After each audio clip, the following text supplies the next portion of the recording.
புதுச்சேரி தன்னுரிமை கழகத்தினுடைய தலைவர் தூவண்ணா சடகோபன் பேசுகிறேன். வணக்கம். பிரான்ஸ் நாட்டின் காலனி ஆதிக்கத்தில் இருந்த புதுச்சேரி 1954ஆம் ஆண்டு நவம்பர் 1ஆம் நாள் விடுதலையாகியது. இந்த விடுதலை போராட்டத்தில் முக்கிய பங்காற்றிய பல தியாக மறவர்களுடைய வரலாறுகள் எல்லாம் மறைக்கப்பட்டுவிட்டன. 1952-53 கால வாக்கில் பிரெஞ்சிந்திய புதுச்சேரியில் விடுதலை போராட்டம் தீவிரப்பட்ட நிலையில் அதற்கு ஓர் திருப்பு முனைமையாக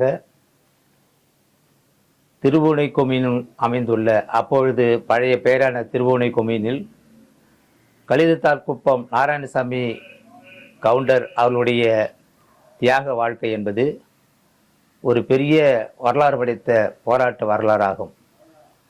அந்த வரலாறுகளை புதுச்சேரி மக்களுக்கு எடுத்து செல்வதற்கான வழிவகைகள் புதுச்சேரியில் இன்று வரை இல்லாமல் போயிட்டது.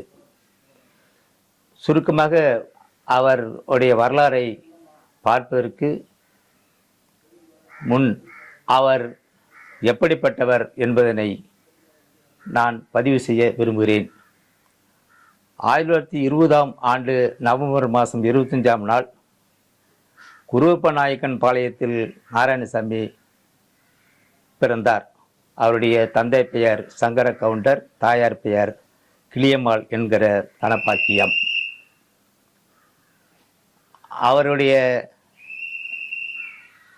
அவருக்கு 2 மனைவிகள். முதல் மனைவி கண்ணம்மா அவர்கள் காலமானதற்கு பிறகு அவருடைய சகோதரியாகிய ராமாயி என்கிற வெண்ணியம்மாளை 2வதாக திருமணம் செய்து கொண்டார். நாராயணசாமி இளம் வயதில் பொது வழக்கில் ஈடுபாடு கொண்டவர். மிகச்சிறந்த ஒரு கம்யூனிஸ்டவாதியாக அவர் திகழ்ந்திருக்கிறார். கம்யூனிஸ்ட் என்று சொன்னால் தீவிரமான கம்யூனிஸ்ட், ரகசியங்களெல்லாம் காப்புகின்ற அளவிற்கு ஒரு வலிமை மிக்க கம்யூனிஸ்டுகாராக அவர் திகழ்ந்தார். அதனாலேயே புதுச்சேரி மாநிலத்துடைய கம்யூனிஸ்ட் வீரர்கள் எல்லாம் திருபுவனை கொம்யூனை மையமாக வைத்து அந்த பகுதியிலே போய் தலைமறைவு வாழ்க்கை வாழ்ந்து கொண்டு கம்யூனிஸ்ட் கட்சியை வளர்த்தார்கள். புதுச்சேரியுடைய விடுதலை போராட்டத்திற்கு தீவிரமாக பங்காற்றினார்கள்.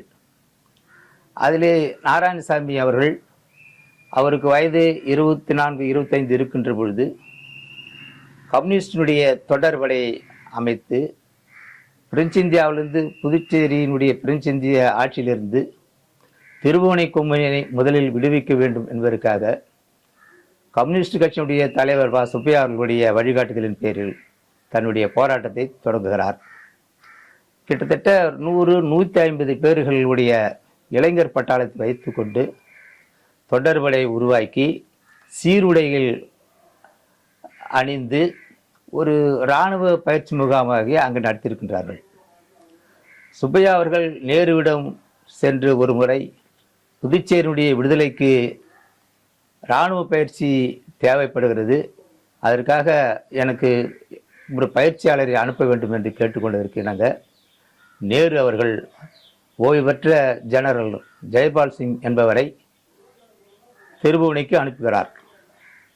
திருபுவனையிலே ஜெயபால் சிங் இராணுவ பயிற்சி அளிக்கின்ற பொழுது ஏறத்தாழ 100 துப்பாக்கிகள் 5 ரிவால்வர்களுடன் அங்கே பயிற்சி கொடுக்கின்றார். சன்னியாசிக்குப்பம், பனங்காடுகள், தோப்புகள் ஆகிய பகுதிகளிலே அந்த பயிற்சி நடத்தப்பட்டது. அந்த பயிற்சியின் போது பயிற்சி பெற்றவர்கள்தான் பிற்காலத்திலே திருபுவனையை மீட்டெடுப்பதற்கான இளம் பட்டாளமாக உருவாகிறார்கள். அந்த தொண்டர் படைக்கு தலைவராக இருந்தவர் திருபுவனுடைய கம்யூனிஸ்ட் குடும்பம், மிகப்பெரிய ஒரு குடும்பத்தை சார்ந்த ஜெகநாத கவுண்டர் அவர்கள். அவருக்கு அடுத்ததாக அந்த தொண்டர் படையினுடைய செயலாளராக இருந்தவர் கலிதத்தால் குப்பம் சாரங்கம் அவர்கள். இந்த இருவருடைய போர் பயிற்சியும் அந்த தொண்டர் படையினுடைய உருவாக்கமும் நாராயணசாமி அவர்களுடைய பயிற்சியிலே களம் காண தொடங்கியது. 1900 54 மார்ச் மாதம் 26ஆம் நாளிலிருந்து தான் திருபுவனையிலே போராட்டக்களம் சூடுபிடிக்கிறது. மார்ச் 26ஆம் தேதி கழுதைத்தார் குப்பத்திலே ஒரு 50 பேர்கள் கூடி திருபுவனையை விடுவிக்க வேண்டும் என்று ஆலோசனை கூட்டம் நடத்துகிறார்கள். அப்பொழுது கூட்டப்பட்ட கூட்டமானது இரவு 11 மணி வரைக்கும் நடந்தது. அதற்கு பிறகு திருபுவனை காவல் நிலையத்திற்கு அருகே சென்று இரவு அங்கே ஒரு கூட்டத்தை நடத்துகிறார்கள். அன்று இரவே காவல் நிலையத்தை கைப்பற்றுகிறார்கள். கைப்பற்ற சொன்னால் ஆயுதம் ஏந்தி துப்பாக்கி முனையில் திருபுவனை காவல் நிலையத்தில் இருந்த காவலர்களெல்லாம் விரட்டி அடித்துவிட்டு அந்த நிலையத்தை கைப்பற்றி அங்கே பறந்து கொண்டிருந்த பிரெஞ்சு கொடியை இறக்கிவிட்டு இந்திய தேசிய கொடியை ஏற்றினார்கள். அதற்கடுத்து மறுநாள் ஏப்ரல் 6ஆம் தேதி 5ஆம் தேதி தொடங்கிய அந்த போராட்டம் மறுநாள் ஏப்ரல் 6ஆம் தேதி திருபுவனை கொம்யூன் பஞ்சாயத்து அலுவலகம் முன்னாலே தொடங்கியது. அப்பொழுது அங்கே பறந்து கொண்டிருந்த கொம்யூன் அலுவலகத்தில் பறந்து கொண்டிருந்த பிரான்சு கொடியை இறக்கிவிட்டு இந்திய தேசிய கொடி ஏற்றினார்கள். இப்படி 5, 6 அதற்கடுத்து 7ஆம் நாள் திருபுவனை, சன்னியாசிக்குப்பம், காட்டேரிக்குப்பம், திருக்கனூர் போன்ற பகுதிகளெல்லாம் போராட்ட காலம் சூடுபிடிக்கிறது. முதலிலே காவல் நிலையத்தை கைப்பற்றினார்கள். பிறகு கொம்யூன் அலுவலகத்தை கைப்பற்றினார்கள். அதற்கு பிறகு புராணசிங்கு பாளையம், PS பாளையம் என்கிற புராணசிங்க பாளையத்திற்கு சென்று அரசாங்கத்தினுடைய கருவூலத்தை கைப்பற்றினார்கள். இதனுடைய தாக்கம் சுற்றுப்புற கிராமங்களெல்லாம் எழுச்சி பெற்று கிட்டத்தட்ட அனைத்து கிராமங்களும் ஏறத்தாழ 43 கிராமங்கள் 23,000 மக்கள் தொகை கொண்ட கொம்யூன் பஞ்சாயத்து முழுவதும் அவர்கள் தங்களுடைய கட்டுப்பாட்டுக்கு கொண்டு வருகிறார்கள். ஏப்ரல் மாதம் 10ஆம் தேதி அப்பொழுது கம்யூனிஸ்ட் கட்சியினுடைய மக்கள் தலைவர் என்று போற்றப்பட்ட சுப்பையா அவர்கள் இந்த போராட்ட செய்திகளெல்லாம் கேள்வியுற்று நேராக திருபுவனைக்கு வருகிறார். திருபுவனைக்கு வந்து அங்கே நாராயணசாமி கவுண்டர் தலைமையிலே ஒரு இன்டரிம் லிபரேஷன் கவர்மெண்ட், அதாவது இடைப்பட்ட விடுதலை அரசு, இடைப்பட்ட கால விடுதலை அரசு என்று சொன்னால் இந்தியாவுக்கும் பிரான்ஸ் நாட்டுக்கும் அப்பாற்பட்ட ஒரு அரசை அங்கே நிறுவுகிறார். அதற்கு எக்ஸிக்யூட்டிவ் தலைவராக நாராயணசாமி கவுண்டர், அவர் கம்யூனிஸ்ட். காங்கிரஸிலிருந்து மாணிக்க கவுண்டர், அவர் காங்கிரஸ். சோசியலிஸ்ட் கட்சியிலிருந்து அழகிய மணவாள ரெட்டியார் என்ற 3 பேரை கொண்ட ஒரு குழு அமைக்கப்படுகிறது. இந்த குழுவினர் மிகப்பெரிய அளவிலே அதற்கு பிறகு கொம்யூன் முழுக்க சென்று கிராம அளவிலே நிர்வாகங்களை ஏற்படுத்தி ஒரு அரசுக்கு உரிய திட்டங்களை வகுத்து பொருளாதாரங்களை உருவாக்கி நமக்கு நாமே ஆள வேண்டும், அதற்குரிய பொருளாதாரத்தை நாமே பங்கீடு செய்து கொள்ள வேண்டும் என்ற நிர்பந்தங்களை உண்டாக்கி அங்கே ஒரு விடுதலை அரசு, ஒரு அரசு எப்படி அமைய வேண்டுமோ அதற்கான நிர்வாக முறைகளை அவர்கள் ஏற்படுத்தினார்கள். இந்த ஏற்பாட்டினுடைய விளைவு, அதற்கடுத்து இந்த செய்தியெல்லாம் டெல்லிக்கு போகிறது. நாராயணசாமி அதற்கு பிறகு என்ன செய்கிறார் என்று சொன்னால், வீட்டுக்கு ஒரு ஆள் 3000 பேர் கொண்ட ஒரு படையை உருவாக்குகிறார். இந்த 3000 பேர் கொண்ட படையை கொண்டு போய் புதுச்சேரியினுடைய மாநிலம் முழுவதும் வேலை செய்து விடுவிக்க வேண்டும், சுதந்திரம் அடைய செய்ய வேண்டும் என்று பாடுபடுகிறார். அதற்கு ஒரு கலனாக நாராயணசாமி தொடங்கிய அந்த போராட்டங்களில் புதுச்சேரி முழுக்க இருந்து ஆட்கள் சென்றிருக்கிறார்கள்.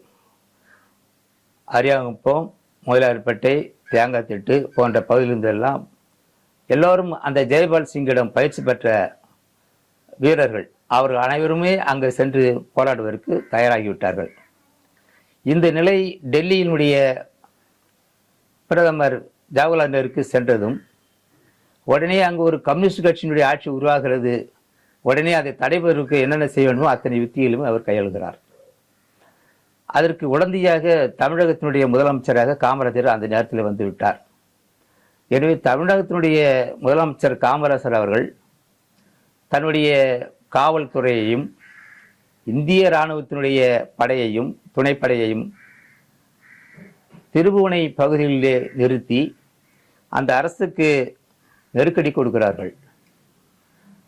எப்படி நெருக்கடி கொடுக்கிறார்கள் என்று சொன்னால், தமிழக பகுதியிலிருந்து திருபுவனை கொம்யூனுக்குள் எந்த பொருளாதாரமும் போகக்கூடாது, மின்சாரம் செல்லக்கூடாது, நீர் செல்லக்கூடாது, மண்ணெண்ணெய் போன்ற எரிபொருட்கள் செல்லக்கூடாது என்று தடுத்து விட்டார்கள். இப்போது நாராயணசாமியினுடைய அரசாங்கம் என்ன செய்தது என்று சொன்னால், எங்களுடைய அரசின் கட்டுப்பாட்டை மீறி இந்த கொம்யூனில் இருந்து எந்த பொருளும் தமிழக பகுதிக்கு போகக்கூடாது, எங்களுடைய அனுமதி இல்லாமல் யாரும் தமிழக எல்லைக்கு போகக்கூடாது என்று சொல்லி அவர் ஊர் முழுக்க சுற்றுப்புற எல்லைகளிலே செக் போஸ்டுகளை அமைத்து விட்டார்.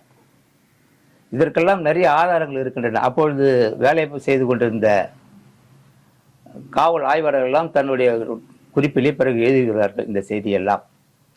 அப்பொழுது நாராயணசாமி அமைத்த அந்த அரசுக்கு இந்திய அரசு மட்டுமல்ல, பிரெஞ்சு அரசாங்கமும் சேர்ந்து எல்லோரும் நெருக்கடி கொடுக்கிறார்கள். இதை சமாளிப்பது எப்படி என்று சொல்லி பணம் அப்பொழுது இந்த நாராயணசாமி அரசை விரட்டுவதற்கான ஏற்பாடுகளும் செய்கிறார்கள். அப்பொழுதுதான் நெட்டப்பாக்கத்தில் புரட்சி ஏற்பட்டு அங்கே ஒரு விடுதலை அரசு அமைக்கிறார்கள். அந்த அரசு கூட அருகில் இருக்கின்ற சிறுவந்தாட்டிலே கூடி தீர்மானித்து அமைத்தார்கள்.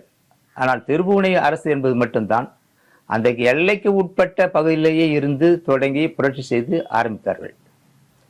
அத்தகைய துணிச்சல் மிக்க ஒரு போராட்ட புறப்பட்ட பொழுது, ஒரு விடுதலை அரசு இயங்கிக்கிட்டு இருந்த பொழுதுதான் புதுச்சேரியிலே இருக்கின்ற மற்ற இயக்கங்களை எல்லாம் ஒன்றாக இணைத்து இந்த நாராயணசாமி அரசை விரட்ட வேண்டும் என்பதற்காக தீர்மானித்து நெட்டப்பாக்கத்திலே இருந்து ஆட்களை அனுப்பி 5 லாரிகளில் நெட்டப்பாக்கத்திலிருந்து ஆட்கள், தமிழகத்தினுடைய காவல்துறை, பிரெஞ்சு இந்தியாவிலே உள்ள சோசியலிஸ்ட் கட்சி ஆட்கள், காங்கிரஸ் ஆட்கள், இறுதியாக கம்யூனிஸ்ட் ஆட்கள் உட்பட எல்லோருமே சேர்ந்து ஒரு இணைப்பு உருவாக்க வேண்டும். தனித்தனியாக ஆங்காங்க ஒரு அரசு இருக்கக்கூடாது. அதற்காக இந்த திருபுவனை அரசை முதலில் கலைக்கும்படியான சூழ்நிலையை அவர்கள் உருவாக்கி நேராக திருபுவனையை தாக்குகிறார்கள். திருபுவனை தாக்குதலில் அங்கே கம்யூனிஸ்ட் குடும்பத்தில் இருந்த ஜெகநாதனுடைய கம்யூனிஸ்ட் குடும்பம் மிகப்பெரிய ஒரு குடும்பம். அந்த குடும்பத்தை தாக்குகிறார்கள். அவருடைய பங்காளி உறவாக இருந்த அவருடைய எதிர் வீட்டில் இருந்த திருமலை என்பவரை சோசியலிஸ்ட் கட்சியினர் சுட்டு விடுகிறார்கள். அவர் இரத்த வெள்ளத்தில் விழுந்து கிடந்தார், இறந்து விட்டார் என்று போட்டுவிட்டு சென்றார்கள். அதற்கு பிறகு பார்க்கின்ற பொழுது அவர் உயிருடன் இருக்கின்றார். அவரை தூக்கி கொண்டு போய் நெட்டப்பகுதியில் உயிருடன் வைத்து கொளுத்து விட்டார்கள். அதற்கு பிறகு ஒவ்வொரு பகுதியிலையும் போராட்டங்கள் வலுவாக ஆகின்ற நேரத்திலே நாராயணசாமியுடைய அணியிலே இருந்து கொண்டு பிற பகுதியில் இருந்த மக்கள் எல்லாம் நாராயணசாமிக்கு ஆதரவாக கலந்து எழுதுகிறார்கள். வழிநடுக சாலைகளை மரங்களை வெட்டி வீழ்த்தி சாலைகளெல்லாம் தடுத்திருக்கிறார்கள். அத்தனையும் மீறிதான் அந்த அரசாங்கம் மீறி நடந்து வந்திருக்கிறது. இதற்கு என்ன காரணம் என்று சொன்னால், நாராயணசாமிக்கு ஏன் அந்த மரியாதை கூடியது என்று சொன்னால், அந்த காலத்திலே நாராயணசாமி ஒருவர் தான் திருபுவனை கொம்யூனுக்கே ஒரு தலைவராக இருந்து பொது வாழ்க்கையில் ஈடுபட்டிருக்கின்றார். அந்த மக்களில் ஏற்படுகின்ற சிக்கல்கள், நிலத்தகராறுகள் ஆகிய அனைத்தையும் அவர் தீர்த்திருக்கின்றார். பெரும்பான்மை சமுதாயத்தை சேர்ந்த வன்னியர் சமுதாயத்திலிருந்து வந்த நாராயணசாமி அவர்கள் தாழ்த்தப்பட்ட மக்கள், அட்டவணை இனத்து மக்களை ஒன்றோடு ஒன்று இணைந்து பிணைந்து சமூக வாழ்க்கையில் அவர் ஈடுபட்டதினாலே அவருக்கு செல்வாக்கு அதிகரித்திருந்தது. அதை பயன்படுத்தி கொண்டு நாராயணசாமியுடைய தலைமையிலே அங்கு செயல்பட்டிருக்கிறார்கள். அது மட்டுமல்ல, நாராயணசாமி அந்த ஊர் பிரச்சனைகள் எப்பொழுது வந்தாலும் அப்பொழுது அந்த மக்களுக்கு துணையாக இருப்பார்கள். ஒரு முறை நிலத்தகராறு ஏற்படுகின்ற பொழுது கூலி விவசாயிகளுக்கும் நிலச்சுவார்ந்தாருக்கும் தகராறு, கூலி ஒரு பிரச்சனை வருகின்ற பொழுது அவரை தீர்த்து காட்ட வேண்டும் என்பதற்காக மதுரையிலிருந்து ஒரு ரவுடி, ராமு என்ற ஒரு ரவுடியை கொண்டு வருகிறார்கள். அந்த ராமு என்ற ரவுடி நாராயணசாமி தீர்த்து கட்டுவதற்கு திட்டம் போடுகிற நேரத்திலே புலன் அறிந்த நாராயணசாமி திட்டமிட்டு அந்த ரவுடி ராமுவை சுட்டு கொண்டு விட்டார். எப்பொழுதும் குடித்து கொண்டும் கும்மாளம் அடித்து கொண்டும் பெண்களை வேட்டையாடி கொண்டு இருந்த ராமு இறந்தது நாராயணசாமியை அந்த ஊர் மக்கள் கடவுளாக பார்த்தார்கள் என்று நான் நேர்காணல் செய்கின்ற பொழுது அந்த பகுதி வாழ் மக்கள் என்னிடம் கூறினார்கள். அத்தகைய துணிச்சல் அவருக்கு எப்படி வந்தது என்று சொன்னால், ஜெயபால் சிங் இராணுவ மேஜர் ஜெயபால் சிங்குடைய பயிற்சி பெற்றார். அவர் எப்பொழுதும் தன்னுடைய இடுப்பிலே ஒரு ரிவால்வர் வைத்திருப்பார். சட்டப்பையில் 2 பக்கத்திலும் கால் சட்டை பையிலே பக்கத்துக்கு ஒரு பையில் வெடிகுண்டை வைத்திருப்பார். அந்த போர்க்குணம் மிக்க நாராயணசாமி வீழ்த்துவதற்காகத்தான் அவர்களெல்லாம் திட்டம் போட்டார்கள். இதிலே கம்யூனிஸ்ட் கட்சிக்கு மிக பெரும்பான்மை துணையாக இருந்தது நாராயணசாமியினுடைய குடும்பம். இன்றைக்கும் வாழ்கிற கம்யூனிஸ்ட் கட்சிக்காரர்கள் போய் நாம் கேட்டால் அவர்கள் கூறுகிறார்கள், நாங்கள் விழுப்புரம் போக வேண்டுமானால் நாராயணசாமியுடைய கவுண்டர் வீட்டை தாண்டி எங்களால் போக முடியாது. அந்த குடும்பம் கம்யூனிஸ்டுகாரர்களுக்கு பாதுகாப்பு கொடுத்த குடும்பம், அனைவருக்கும் அடைக்கலம் கொடுத்த குடும்பம். ஒரு முறை சுப்பையா தலைமுறை வாழ்க்கையை வாழ்ந்த பொழுது அவரை கிணற்றிலே தங்க வைத்து அவருக்கு வேண்டிய உணவுகள் எல்லாம் கொடுத்து பாதுகாத்து வந்த குடும்பம். நாராயணசாமியுடைய வீட்டு அடுப்பு எப்பொழுதும் எரிந்து கொண்டே இருக்கும் என்று கம்யூனிஸ்டுகாரர்கள் இன்றைக்கும் கூறுகிறார்கள். அத்தகைய தியாகம் படைத்த நாராயணசாமியுடைய செல்வாக்கு மக்கள் மத்தியிலே பரவியதன் பொருட்டும் அவருக்கு இருந்த வீர உணர்ச்சியும் அவரிடம் பயிற்சி பெற்ற அந்த இளைஞர்கள், கம்யூனிஸ்ட் இளைஞர்கள், தொடர்படைகள் இவற்றினூடே அன்றைக்கு காங்கிரஸ், திமுக என்ற கட்சிகளும் இணைந்து அந்த நாராயணசாமி சோசியலிஸ்ட் கட்சியினர் ஆகிய 3 பேருமே இணைந்துதான் நாராயணசாமி கூட இன்றைக்கு அந்த திருப்புவனைக்குமின் விடுதலைக்கு பாடுபட்டு இருக்கிறார்கள். தொடர்படையினுடைய அந்த அடிவரிசையிலே கூட கம்யூனிஸ்ட் கட்சி கொடியையும் திமுக கொடியுடன் மூவர்ண தேசிய கொடியை பிடித்து கொண்டு சென்றதாக சாரங்கம் அவர்கள் குறிப்பிட்டார்கள். எனவே அனைத்து கட்சியினர், அனைத்து சாதியினர் அனைவரையும் ஒன்றாக ஆக்கி கொண்டு நாராயணசாமி போராடி அங்கே ஒரு விடுதலை அரசை அமைத்தார். அவருடைய போராட்ட குணங்களை கண்டு பிரெஞ்சு அரசாங்கம் நாராயணசாமிக்கு பெரும் நெருக்கடியை கொடுத்தது. ஒரு முறை அவருக்கு தலைமறைவாக ஆன நிலையிலே அவரை பிடிவாரண்டு போட்டு அவரை கைது செய்தார்கள். அப்படி கைது செய்கின்ற பொழுது அவருடைய கழுத்திலே இவன் ஓர் ஆயுள் தண்டனை கைதி என்று அவருடைய கழுத்திலே ஒரு பட்டையை கட்டிவிட்டு தொங்கவிட்டு நிர்வாணப்படுத்தி கையில் விலங்கிட்டு வீதி வழியாக இழுத்து வந்திருக்கின்றார்கள். அதற்கு பிறகு அவருக்கு சிறையிலே தண்டனை கொடுத்தார்கள், ஆயுள் தண்டனை. அதன் பின்னர் மேல்முறையீடு செய்து, பிரான்ஸ் நாட்டின் மேல்முறையீடு செய்து 1.5 ஆண்டு சிறை வாழ்க்கைக்கு பிறகு விடுதலையானார்கள். அவருடைய குடும்பம் பெரிய விவசாய குடும்பம், கிட்டத்தட்ட நிறைய நிலங்களை வைத்து பயிர் செய்து வந்த குடும்பம். நாராயணசாமியுடைய தம்பி ஒருவர் இருந்தார், அவர் மாவட்ட துணை ஆட்சியராக பதவி வகித்தார். அந்த அளவுக்கு பெயர் பெற்ற ஒரு குடும்பமாக இருந்ததுனால்தான் நாராயணசாமியுடைய தலைமையிலே திருப்புவனை எழுச்சி பெற்றது. திருப்புவனையில் பெற்ற எழுச்சியானது புதுச்சேரி விடுதலைக்கும் வித்திட்டது. புதுச்சேரி விடுதலை வரலாற்றில் திருப்புவனை ஒரு திருப்புவனையாக அமைந்தது. இந்த நிலையிலே திருப்புவனையிலே இப்படி புரட்சி ஓங்கிவிட்டால் புதுச்சேரி மாநிலமே ஒரு கம்யூனிஸ்ட் நாடாக ஆகிவிடும் என்ற ஒரு கருதுதல் ஏற்பட்டது. அதற்கான முயற்சியும் கம்யூனிஸ்டுகள் அதற்கு முன்னாக எடுத்தார்கள். ஆனால் டெல்லியில் இருக்கின்ற மேலிட தலைவர்கள் புதுச்சேரியினுடைய விடுதலை திட்டமிடல் உட்பட அனைத்தையும் அவர்களை கட்டுப்பாட்டில் சென்று கொண்டு விட்டார்கள். ஜெனரல் கேவல் சிங், ஆர்.கே. நேரு, என்.வி. ராஜகுமார் போன்ற உயர் அதிகாரிகள் எல்லாம் இங்கே அனுப்பி நிலைமையை அறிந்து கொண்டு அவர்களுக்கு உதவியாக தமிழக முதலமைச்சர் காமராஜர், ராஜாஜி, வி.வி. கிரி போன்ற தலைவர்கள் எல்லாம் இங்கே அனுப்பி ஒரு கட்டுப்பாட்டின் கீழ் கொண்டு வந்து விட்டார்கள். இந்தியாவிலே எந்த ஒரு மாநிலத்திலும் பிற நாட்டுடைய ஆட்சி அமைந்துவிடக்கூடாது என்பது அவருடைய நிலைப்பாடு. அதற்கு ஏற்ற வகையிலே புதுச்சேரியிலே கம்யூனிஸ்ட் ஆட்சி உருவாகிவிட்டால் என்ன செய்வது என்று ஒரு சூழல் உருவாகிய பொழுதுதான் நேரு அவர்கள் தன்னுடைய கைவரிசையை காட்டி திருபுவனை அரசை விரட்டுவதற்கான ஏற்பாடுகள் செய்தார்கள். கிட்டத்தட்ட 2.5 மாத காலம் திருபுவனியிலே ஒரு ஆட்சி நிர்வாகம் நடந்ததற்கான வரலாறு சான்றுகள் உள்ளன. இந்த செய்திகளெல்லாம் அமெரிக்கா போன்ற வெளிநாடுகளெல்லாம் இந்த செய்திகள் வெளியிட்டன.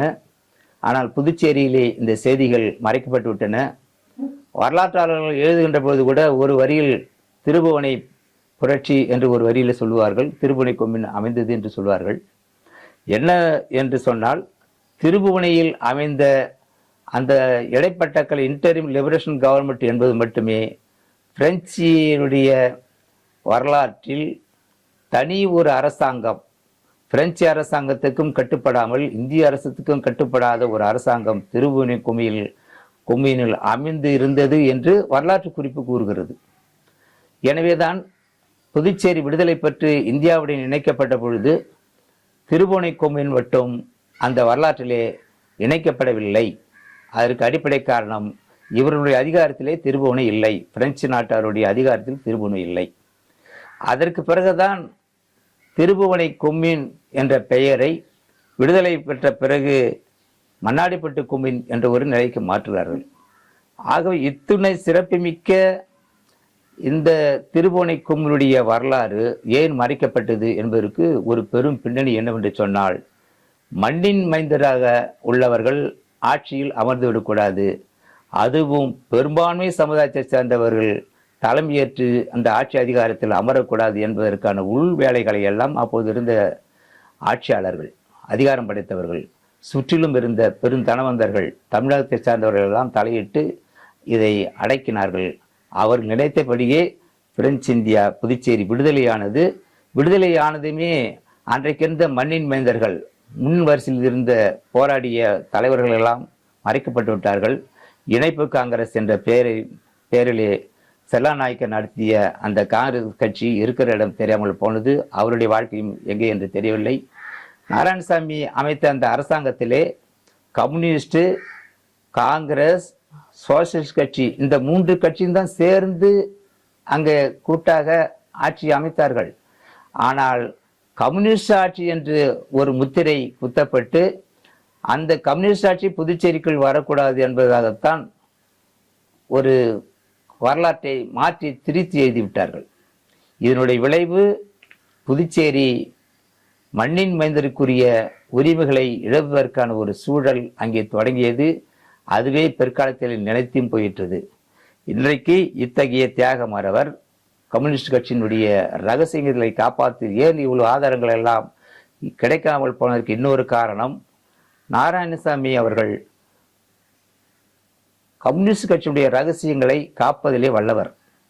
எந்த ரகசியமும் யாரும் அறிந்துவிடக்கூடாது என்பதற்காக அவர் எழுதி வைத்திருந்த அத்தனை ஆவணங்களையும் தீ வைத்து எரித்து விட்டார். அதற்கு பிறகு அவருடைய கொடுமைகள் எல்லாம் தனி வரலாறு படைத்தது. அவருடைய வீட்டை அடித்தார்கள், இடித்தார்கள், கொளுத்தி விட்டார்கள், அவருடைய பயிர்களை நாசம் செய்திருக்கிறார்கள்.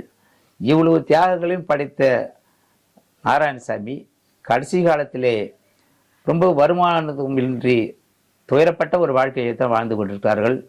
இன்றைக்கும் அவருடைய குடும்பம் கழுத்துத்தாள் குப்பத்திலே புறம்போக்கு நிலத்திலே தான் குடியிருந்து கொண்டு வருகிறார்கள். இந்த அரசாங்கம் அவரை ஏறெடுத்து பார்க்கவில்லை. ஏதோ ஒரு விதத்திலே சுப்பையா அவர்கள் அதற்கு பிறகு அமைந்த ஆட்சியில் அமைச்சராக இருந்த காரணத்தினாலே நாராயணசாமியினுடைய குடும்ப சூழ்நிலையும் கட்சிக்கு அவர் செய்திருந்த தியாகத்தை எண்ணி பார்த்து அவருக்கு ஓவர்சியர் பதவி ஒன்றை வாங்கி கொடுத்து அவருக்கு ஒரு வருமானத்தை தேடி கொடுத்தார்கள். அவருக்கு நாராயணசாமி புதுச்சேரியுடைய தியாக ஊதியமும் மத்திய அரசினுடைய தியாக ஊதியமும் கிடைப்பதற்கான வழிவகை செய்தார்கள். மிக சிறந்த நேர்மையான ஒரு அதிகாரி என்பதற்கு ஒரு எடுத்துக்காட்டு, அவர் ஓவர்சியாக மேற்பார்வையாளராக இருந்தபோதுதான் புதுச்சேரியுடைய பேருந்து நிலையம், இன்றைய பேருந்து நிலையம் அல்ல, இதற்கு முற்பட்ட புதுச்சேரியுடைய பேருந்து நிலையத்தை எந்தவித ஊழலுமின்றி மிக வலிமையான ஒரு கட்டடத்தை கட்டி அங்கே அழகு பார்த்தார்கள். அவருடைய நிர்வாகமும் அப்படிப்பட்ட ஒரு நிர்வாகம் இருந்தது. நாராயணசாமியை பொறுத்தவரையிலே அவருடைய வாழ்க்கை தியாக வாழ்க்கை, அவருடைய பொது வாழ்க்கை தூய்மையான வாழ்க்கை, எந்த ஊழலுக்கும் ஆட்படாமல் எந்த நேரத்திலும் மக்களுக்கு ஏற்படக்கூடிய இன்னல்களை தீர்த்து வைக்கக்கூடிய அனைத்து தரப்பு மக்களுக்கும் உழைப்பாளிக்கும் பாடுபட்ட ஒரு மாபெரும் தலைவர். இன்னொன்று எல்லாவற்றிலும் மேலானது என்னவென்று சொன்னால் சமூக ஒற்றுமையை விரும்பியவர். இன்றைக்கு இருக்கிற சாதி பூசல்களெல்லாம் கடந்து பெரும்பான்மை சமுதாயமாக இருந்த அந்த பகுதியில் வாழ்ந்து கொண்டிருக்கிற வன்னியரிலும் தாழ்த்தப்பட்ட மக்களையும் ஒருங்கிணைத்து இணைத்து சென்ற ஒரு மாபெரும் தியாகி. அத்தகைய தியாகியை இன்றைய அரசாங்கம் இதுவரையிலும் அவருக்கு ஒரு நினைவை செய்யவில்லை. புதுச்சேரிக்கு தொடர்பில்லாதவர்களுடைய பெயர்கள், தலைவர்களுக்கெல்லாம் சிலைகள், அதுவும் குறிப்பிட்டு சொல்ல வேண்டுமானால் மதகடிப்பட்டிலேயே தெருக்களிலே முதன்மையான சாலைகளிலே தொடர்பேற்றவருடைய பெயரை எல்லாம் அங்கே பள்ளிகளுக்கு வைத்திருக்கிறார்கள், மருத்துவமனைகள் வைத்திருக்கிறார்கள், கல்லூரிகளுக்கு வைத்திருக்கிறார்கள். இப்படி அரும்பாடுபட்ட ஒரு மாபெரும் தியாகினுடைய நாராயணசாமி பெயராலே அங்கே ஒரு சிறு துளி அளவு கூட அரசாங்கத்தினுடைய கட்டடங்களுக்கோ அல்லது நிறுவனங்களுக்கோ சூட்டப்படவில்லை என்பது வருத்தத்துக்குரியது, வேதனைக்குரியது. புதுச்சேரி அரசாங்கம் இனிமேலாவது இந்த வாய்ப்பினை பயன்படுத்தி அவருடைய வரலாற்றை வெளியே கொண்டு வர வேண்டும். நாங்கள் முதலமைச்சர் அவரிடம் கோரிக்கைகளை கொடுத்தோம். அதே நேரத்திலே நாராயணசாமி, கல்தாக்குப்பம் நாராயணசாமி என்று சொன்னால் யார் என்பதனை நான் சிறு சிறு குறிப்புகளை படித்தேன். ஆனால் அவருடைய வரலாறு மிகப்பெரிய வரலாறாக அமைந்தது. அந்த காலகட்டத்திலே இருந்த வெளிவந்த இதழ்களிலெல்லாம் தேடி பிடித்து கண்டுபிடித்து அரசு கேசட்டிலும் அலசி ஆராய்ந்து அவருடைய வரலாறை கொண்டு வந்து முதலாக திருப்புவனை உள்ள அருகிலே கலிதத்தால் குப்பத்தில் இருக்கிற ஒரு திருமண மண்டபத்திலே நாராயணசாமியுடைய பிறந்தநாள் விழாவை நாம் நடத்தினோம். அந்த விழாவில் தான் இப்படி ஒரு தலைவர் நம்ம ஊரில் இருந்தாரா என்று அந்த ஊர் மக்களுக்கே தெரிந்தது. அவ்வளவு பெரிய தியாக வரலாற்றை நாங்கள் வெளியே கொண்டு வந்து 2017 ஆண்டு என்று நினைக்கிறேன். அப்பொழுதுதான் நாராயணசாமி யார் என்று சொன்னால் வெளியே தெரிய ஆரம்பித்திருக்குது. பிறகு அவருடைய வரலாறை புதுச்சேரி மொழியில் பண்பாட்டுத்துறை வெளியிட்ட போராட்ட வரலாறுகள், புதுச்சேரியினுடைய பிரெஞ்சிந்திய வரலாற்றில் போராட்ட தியாகிகள் என்ற ஒரு வரலாற்று நூலில் அவருடைய வரலாறை நான் பதித்தேன். அப்பொழுதுதான் அங்கு இருந்த வரலாற்று பேராசிரியர்கள் உட்பட அனைவருமே இப்படி ஒரு தியாகிகள் ஒருவர் இருந்தாரா என்று என்னிடத்திலே கேள்வி கேட்டார்கள். ஆக அப்படிப்பட்ட ஒரு தியாக மறவருக்கு புதுச்சேரி அரசு உரிய வகையிலே மதிப்புக்கு ஒரு வகையிலே அவருக்கு சிலை வைக்க வேண்டும். அவருடைய விழாவை அரசு விழாவை ஆக்க வேண்டும். இன்றைக்கும் புறம்போக்கு நிலத்திலே குடியிருந்து வரக்கூடிய அவருடைய குடும்பத்தாரை அரசு ஒரு பட்டா வழங்கி அவர்களுக்கு வீடு கட்டி கொடுத்து வாழ வைக்க வேண்டும். இதுதான் புதுச்சேரி விடுதலை பெற்றதற்கான ஒரு அரசாக இருக்கும்.